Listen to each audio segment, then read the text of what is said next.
పర్వత శ్రేణుల మధ్య దట్టమైన మెఘలాయాత్రా సింహనాదాలతో దూసుకొచ్చిన పాండవుల రథాల విహారం. కృష్ణుడు వాహనిగా నిలిచి ధర్మానికి కవచమై ధ్వజంలో హనుమంతుని ఛాయలో సిద్ధత శాంతాన్ని ప్రకటించింది.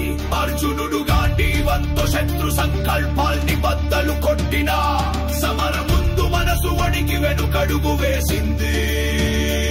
ఆత్మ సంశయం బంధుత్వ భావాల మధ్య అతడి గుండె చీలిందే. కృష్ణుని మౌన స్మితంలో నిత్యమైన శాశ్వత జ్ఞాన బీజం పుట్టిందే.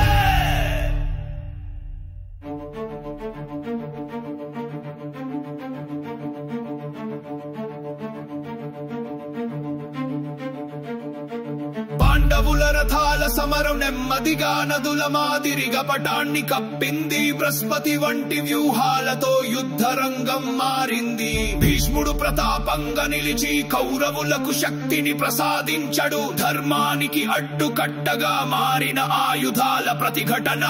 కర్ణుని రథంలో అహంభావం, ధైర్యంలో ద్వేషం వెళ్లి విరిసింది. సూర్యుని తేజస్సు లాంటి తన ప్రతిభను అధర్మపు యజ్ఞంలో తర్పణంగా సమర్పించుకున్నాడు. పుట్టెడు శత్రుత్వంలో తన గుణాన్ని కోల్పోయాడు. శకుని శకట వ్యూహం, దుర్యోధనుడి గర్వబంధం, సంఘర్షణ వాతావరణం, శూలాల తాకిడి, సింహగర్జనల మధ్య నరుల మర్మ వేదనలు.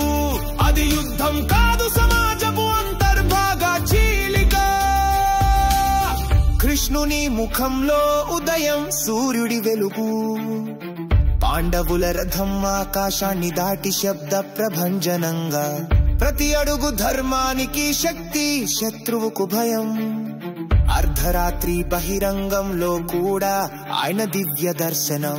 యుద్ధ శృతుల మధ్య వేద ఘోషల మేళం వినిపించింది. పారాయణ గీతలు, సంక్షోభ శబ్దాల మధ్య ప్రశాంత రాగం. ధర్మరాజుని నిశ్చలత, యుద్ధానికి విశ్రాంతి వంటి శక్తి. పాండవుల వీరత్వం, కలియుగానికి ధైర్యపు నీరాజనం. అయోధ్య నుండి వస్తున్న అశ్వమేధ సంకల్పం.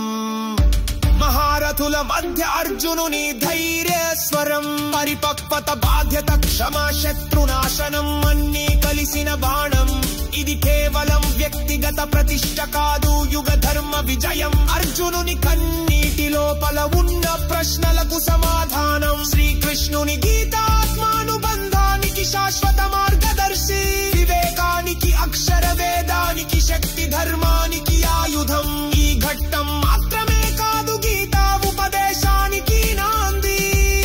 సమరం మొదలైంది కానీ క్షణానికి క్షణం కృష్ణుని పాద చిహాలు. గర్జనలకు లోపల గోపాలుని మురళి సంగీతం. ఇది గెలుపు కోసం కాదు, శాంతి స్థాపన కోసం. కురుక్షేత్రం కాదు, సత్యానికి స్థిరపీఠం.